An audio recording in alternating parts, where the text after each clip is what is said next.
Salve, salve, rapaziadinha do Espalhável, mais uma vez eu tô por aqui, Bruno Fabio, e hoje a gente vai falar de assunto polêmico por aqui, porque sempre que fala de religião é um assunto polêmico, certo? Hoje, por trás da câmera, eu tenho aqui o Lucas Cieca. E aí, Lucão, como é que tamo? E aí, Fabio, e aí, galerinha do Espalhável, todo mundo, ó, 100%.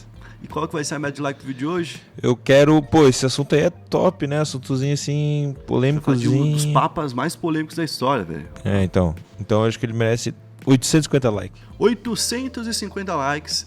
E olha só, qual é o risco de vocês desistirem perto da meta e ficar em 666? Não seria legal nesse vídeo, então se esforcem para deixar o like, beleza? Aqui na quinta posição a gente vai falar do Papa Alexandre VI, um papa que esteve aí presente de 1492 a 1503. O nome dele, antes de ser batizado ali, né, era Rodrigo Borgia, nascido em 1º de janeiro de 1431, em Valência, na Espanha. Ele se tornou Papa Alexandre VI aos 61 anos, em 11 de agosto de 1492, tendo uma vida longa para aquela época, que não era tão comum assim as pessoas chegarem nessa idade, né? Bom, e como que ele se tornou Papa? Isso aqui já faz parte dos escândalos dele. Comprando votos. Ele comprou votos de quem naquela época definia quem seria o Papa, com terras, ouro e favores. Após a morte do Inocêncio VIII, então, ele virou um novo Papa e ele já era sobrinho de um Papa. Olha só, já tinha proximidade, então usou aquele famoso contatinho, né, para poder chegar até lá, e ele era sobrinho do Papa Calixto III. Ele também já tinha sido cardeal aos 25 anos, mesmo naquela época não era comum uma pessoa de 25 anos ter uma alta patente dentro da Igreja Católica. E ele estudou Direito em Bolonha e acumulou alguma fortuna com obras de arte. Então era um cara que sempre viveu na boemia, sempre gostou muito de dinheiro e também sempre teve várias mulheres, o que não era compatível com o cargo dele. Tanto é que ele teve 4 filhos com Vanosa de Catani, que é o João, o César, o Godofredo e a Lucrécia, e outros com várias amantes. Estima-se que no total ele teve 9 filhos. Pô, então, muita coisa. O cara aí tinha amante, tinha esposa, que já não podia, né? Não podia nem esposa, ele tinha amante, esposa, filho também tinha podia. Filho pra caramba e comprou o cargo dele, tá? Então o cara realmente tinha bastante coisa ali pra assinar com o cara lá de baixo. E ele favoreceu todos os filhos dele com nepotismo, que é quando você coloca alguém da sua família num cargo só por ser da sua família, como por exemplo o João, que se casou ali com uma nobre espanhola, amando dele. O Godofredo, que se casou com uma princesa de Nápoles, o César, que virou um cardeal, e a Lucrécia, que foi casada 3 vezes e ganhou bastante influência política. Ele fez questão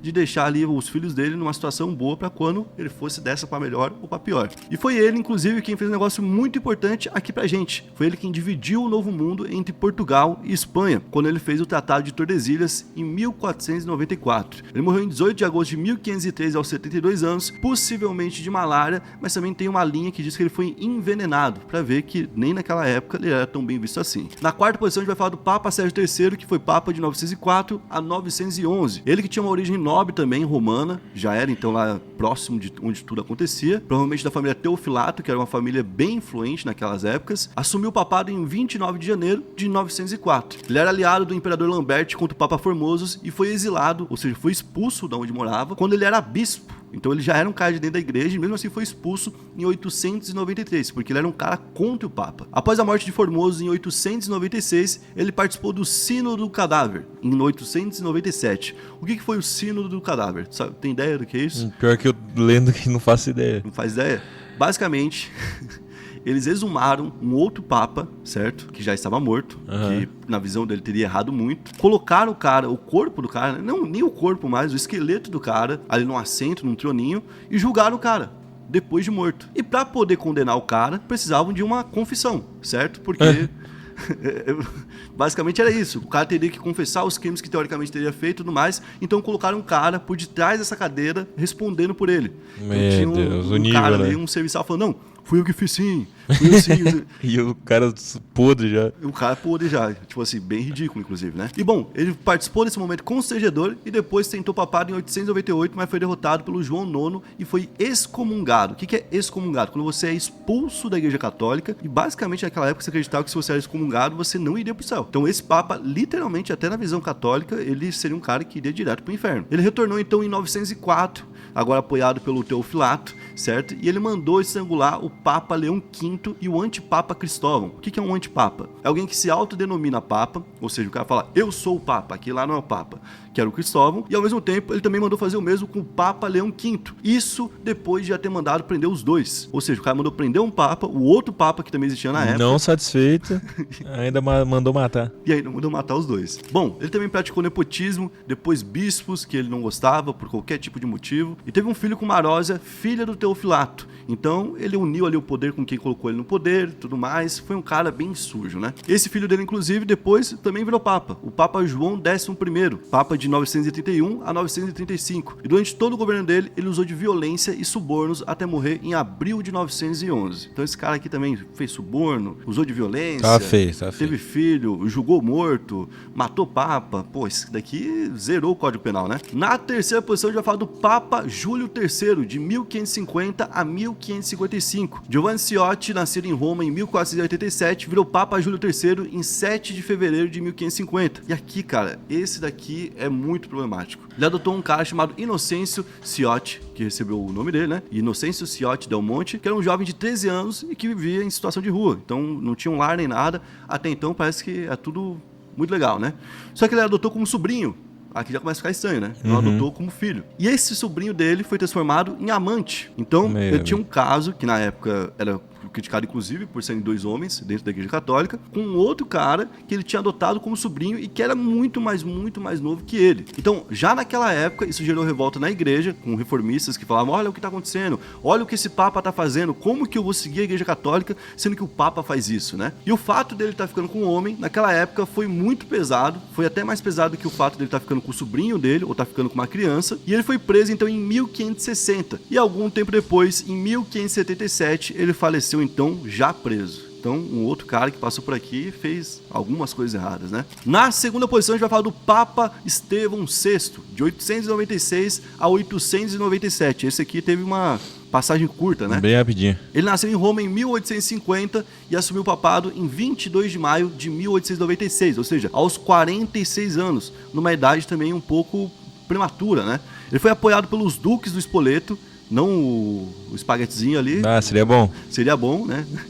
E desequilibrado, ele também participou daquele Sínodo do Cadáver, né? Que foi quando eles zomaram lá o Formosus, que estava morto já há 9 meses, julgaram o cara e depois usurparam o trono papal. Ou seja, simplesmente tiraram o trono de quem era, tiraram o papa daquela época no governo e ele mesmo se colocou nesse cargo de papa então. Olha que doideira, depois que teve esse negócio de exumarem o Papa Formosus, eles pegaram esse papa e jogaram num rio, o rio Tibre. E bom, isso não deu muito certo pra ele, porque logo em seguida veio um terremoto, que foi visto como uma forma de castigo divino pra ele, que fez ele perder muita moral naquela época. E ele também, logo em seguida, foi traído pelos espoletos, que tinham colocado ele no poder. E ele foi preso e estrangulado em agosto de 897, aos 47 anos. E mais um detalhe, nesse rio Tibre, onde foi jogado Formosus, do nada as pessoas começaram a ir pra lá, e pessoas doentes iam pra lá, tomavam água daquele rio e diziam que se curavam. Então, o rio ficou conhecido como local milagroso. Então, o cara que ele tentou queimar de toda forma ainda ficou santificado naquele local. E esse aí, o karma veio forte pra ele, né? Teve até terremoto, filho. O bagulho foi...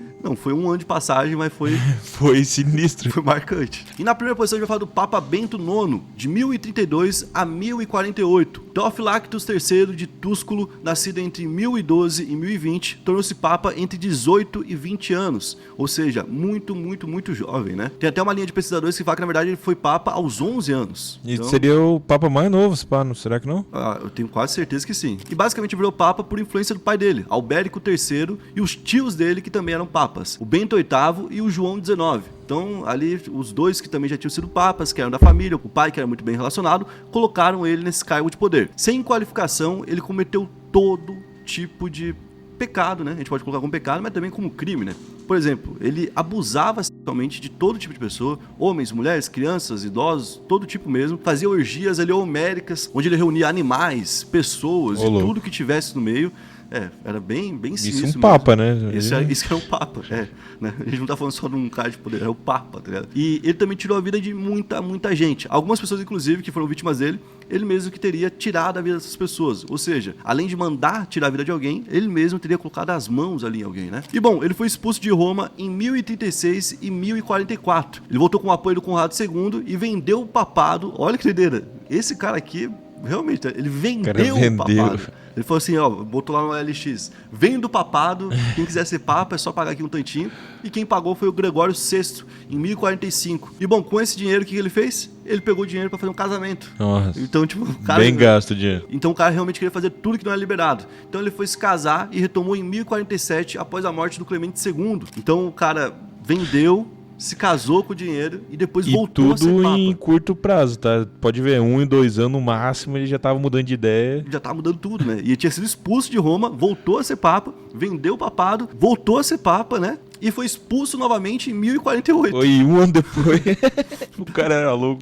Ele era realmente, talvez, o pior, né, da história. E bom, quando ele foi expulso, ele nem foi expulso pelos romanos, foi expulso por tropas germânicas e foi excomungado em 1049. E morreu por volta de 1085. Porque, como a gente Nossa, falou, viveu ele muito era tempo. muito jovem, né? Ele era um cara Verdade. que, né, era muito novo, então ainda teve um bom tempo de vida e provavelmente fazendo muito mal pra muita gente, né? Bom, esse foi o vídeo de hoje contando um pouco de quem foram os piores papas da história. Se você gostou do vídeo, a gente pode fazer inclusive um vídeo sobre cada um. Comenta aí qual que chamou mais sua atenção e qual deles você achou pior. Eu acho que a parte de julgar um morto é o que mais chama atenção, né? É. Mas esse último aqui realmente zerou, né, a lista de crimes. Valeu, tamo junto.